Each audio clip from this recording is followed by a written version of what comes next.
Magandang araw! Welcome sa Pinoy Kids Kwento. Ang kwento natin ngayon ay si Manny, ang mangga na tumulong kahit walang nag-utos. Tara na, makinig tayo at matuto mula sa kwentong ito. Sa isang tahimik na umaga sa Fruitland, sumisilip ang araw sa pagitan ng mga puno. Mahinahon ang hangin. Payapa ang lahat. Nag-stretch si Manny ang mangga. Magandang umaga, sabi ng kanyang ngiti. Isang panibagong araw na puno ng pag-asa. Habang ang iba ay nagpapahinga pa, si Lyra ang lychee ay abala na. Tahimik siyang nagwawalis ng daan. Walang reklamo, walang nag-utos.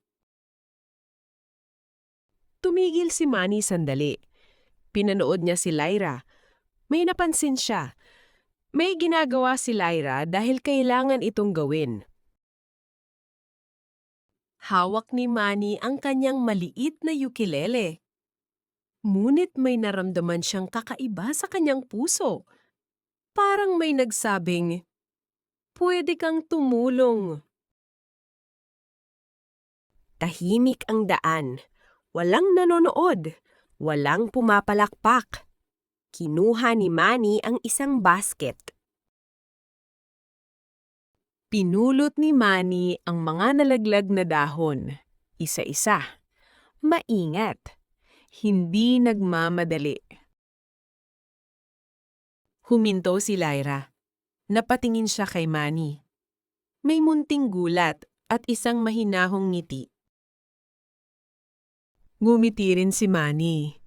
Hindi para magpakitang gilas, kundi para ipakitang, kasama mo ko. Magkasama silang naglinis. Mas gumaan ang gawain. Mas gumaan ang pakiramdam. Lumutang si Sunny ang starfruit. Tahimik niyang pinanood ang dalawa at ngumiti dahil may nakita siyang kabutihan. Walang palakpakan, walang papuri, ngunit sapat na ang kapayapaan ng paligid. Biglang natumba ang basket, kumalat ang mga dahon, napatigil si Lyra. "Okay lang," sabi ni Manny. Lumuhod siya at pinulot ang mga dahon, kahit hindi siya ang may kasalanan. Pinanood siya ni Lyra, at dun niya naramdaman, hindi siya nag-iisa. Malinis na ang daan. Tahimik. Maganda.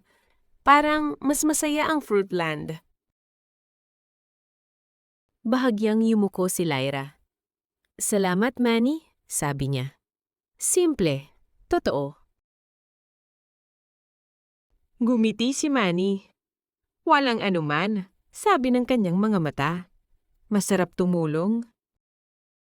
Lumapit si Sunny, at alam niyo ba, sabi niya, ang pinakamagandang tulong ay yung kusa. Tumingin si Manny sa malinis na daan. May katahimikan sa kanyang puso. Isang bagong pag-unawa. Sapagkat kapag tumutulong tayo, sabi ni Lyra, nagiging mas payapa ang paligid. Tumugtog muli si Manny ng ukulele. Mas magaan ang tunog. Mas masaya ang araw. Mula noon, mas naging mapagmasid si Manny. Mas handang tumulong kahit walang nag-uutos. At sa Fruitland, ang kabutihan ay patuloy na lumago. Hindi dahil may nakakakita, kundi dahil may nagmamalasakit. Salamat sa pakikinig. Naway dala ninyo ang aral ng kabutihan habang kayo'y nagpapahinga.